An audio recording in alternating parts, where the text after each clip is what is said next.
Who yields time?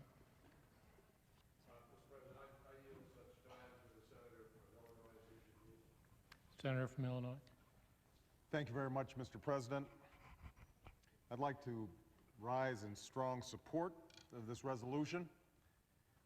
Before I make any further remarks, I'd like to recognize Doria D. Johnson and thank her for coming. She's from Evanston, Illinois. Ms. Johnson is the great-great-granddaughter of Anthony Crawford, a South Carolina farmer who was lynched nearly 100 years ago for the crime of being a successful black farmer. I'm sure this day has special meaning for her and the other family members of those who were impacted by these great tragedies of the past. I want to thank her and others for being here today.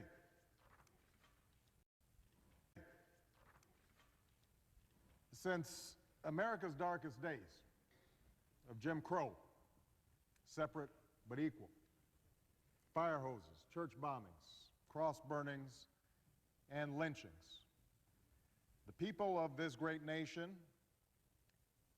have found the courage on occasion to speak up and speak out so that we can right this country's wrongs, so that together we can walk down that long road of transformation that continues to perfect our union. It's a transformation that brought us the Civil Rights Act and the Voting Rights Act, a transformation that led to the first black member of Congress and the first black and white children holding hands in the same playground in the same school. A transformation without which I would not be standing here speaking to you today. But I am. And I'm proud because thanks to this resolution, we're taking another step in acknowledging a dark corner of our history. We're taking a step that allows us, after looking at 4,700 deaths from lynchings and hate that lied behind those deaths, and this chamber's refusal to try and stop those deaths, that we are finally saying that we were wrong. There's a power in acknowledging error and mistake. It's a power that potentially transforms not only those who were impacted directly by the lynchings, but also those who are the progeny of those who perpetrated them. I think it's been mentioned that there's an exhibit in Chicago right now. It's a powerful photographic exhibit of some of the lynchings that occurred across the country. And as has already been remarked, what often is most powerful is not the gruesome aspects of the lynching itself. It's not the terrible rending of the body that took place. What's most horrific, what's most disturbing to the soul is photographs in which you see young little white girls or young little white boys with their parents out on an outing, looking at the degradation of another human being. You wonder not only what the lynching did to the family member of those who were lynched, but also what it did to the sensibilities of those young people. Now that we're finally acknowledging this injustice, it gives us an opportunity to reflect on the cruelties that inhabit all of us. And hopefully we then take the time to teach our children to treat people who are differently, who look different than we do, with the same respect that we would expect.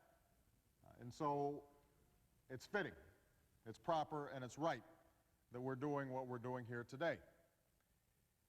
I do hope that as we commemorate this past injustice, that this chamber also spends some time, however, doing something concrete and tangible to heal the long shadow of slavery and the legacy of racial discrimination so that 100 years from now, we can look back and be proud and not have to apologize once again. That means completing the unfinished work of the civil rights movement. That means closing the gap that still exists in health care and education and income. There are more ways to perpetrate violence than simply a lynching. There's the violence that we subject young children to when they don't have any opportunity and they have no hope. And they stand on street corners, not thinking much of themselves, not thinking that their lives are worth living. That's a form of violence that this chamber could do something about. It means just as we're spending time apologizing today for these past failures of the Senate to act, we should spend some time debating the extension of the Voting Rights Act. The best ways to cover the 45 million uninsured Americans. How we can make young African-American children, the great-great-grandchildren or the great-great-great-grandchildren of those who've been wronged, how can we make sure that college is affordable for them? These are the ways we can finally ensure that the blessings of opportunity reach every single American, that we can finally claim a victory in the long struggle for civil rights. Today is a step in the right direction. Today gives us an opportunity to heal and to move forward. And for those who still harbor anger in their hearts, who still wonder, how do you move on from such terrible violence? It's worth us reflecting for a moment on Mamie Till Mobley. Her boy was only 14 years old when they found him in the Mississippi River, beaten and bloodied beyond recognition. Emmett Till was only 14 years old. And when his mother saw her child, her baby,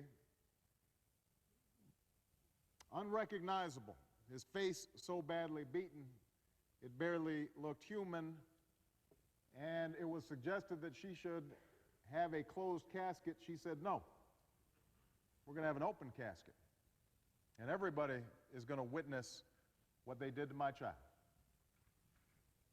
And as a consequence of that courage displayed by a mother, it galvanized the civil rights movement in the North and in the South. And yet, despite that, Mamie Till Mobley has repeatedly said, I never wasted a day hating. Imagine that.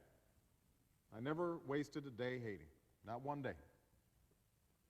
I rise today thanking God that the United States Senate, the representatives of the American people, and our highest ideals will not waste one more day without issuing the apology that will continue to march us down the path of transformation that Mamie Till Mobley has been on her whole life, that the people in attendance in the gallery have been on for generations. I'm grateful, and I'm looking forward to joining hands with my colleagues and the American people to make sure that when our children and grandchildren look back at our actions in this chamber, that we don't have something to apologize about. I yield the time.